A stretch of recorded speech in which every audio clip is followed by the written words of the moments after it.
मित्रों, महाकाल दरबार चैनल में आप सभी का स्वागत है। मित्रों, धार्मिक ग्रंथों के अनुसार शनि देव कर्मफलदाता और दंडाधिकारी हैं। ये अपने कर्तव्य से डिगते नहीं। इसमें वह अपने पराये और संबंधों का भेद भी नहीं करते। अच्छा कर्म करने वाले व्यक्ति को वह निश्चित रूप से अच्छा फल देते हैं और बुरा कर्म करने वाले व्यक्ति को निश्चित रूप से बुरा फल देते हैं। इसके अलावा ग्रह रूप में ये रंक को राजा और राजा को रंक भी बना देते हैं। पूजा पाठ भी अच्छा कार्य है। इससे कोई व्यक्ति शनि देव की पूजा के रूप में अच्छा कार्य करता है तो शनि देव उसका भी अच्छा फल देते हैं। इसके अलावा शनि देव के जन्म कथा में उनके दायित्वों और कर्तव्य के प्रति निष्ठा, इसके साथ ही लोगों से इनकी अपेक्षा का संकेत मिलता है। इसके अलावा शनि देव के व्यक्तित्व के विकास की झलक मिलती है।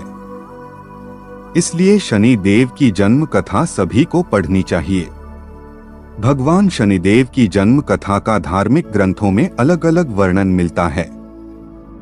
कुछ ग्रंथों में शनिदेव का जन्म ज्येष्ठ माह की अमावस्या के दिन तो कुछ ग्रंथों में शनिदेव का जन्म भाद्रपद शनि अमावस्या के दिन माना जाता है।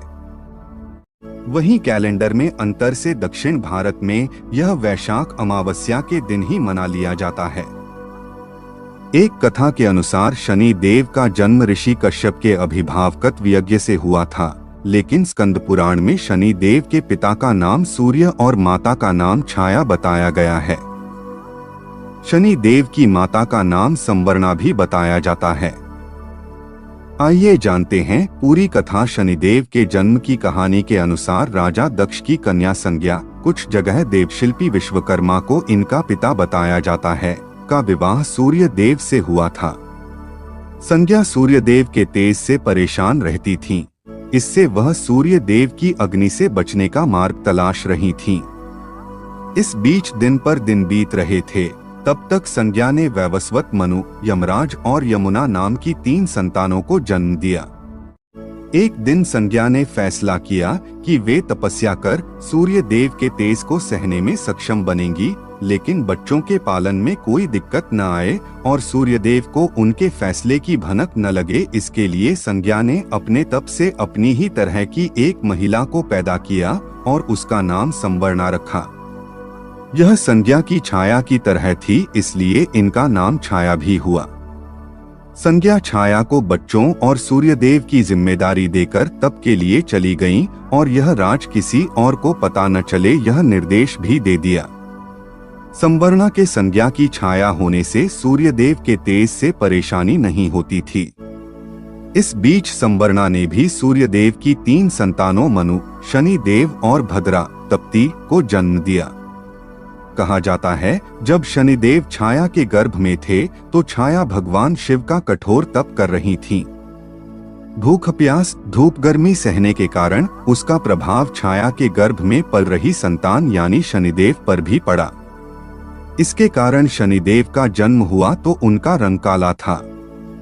यह रंग देखकर सूर्यदेव को लगा कि यह तो उनका पुत्र नहीं हो सकता।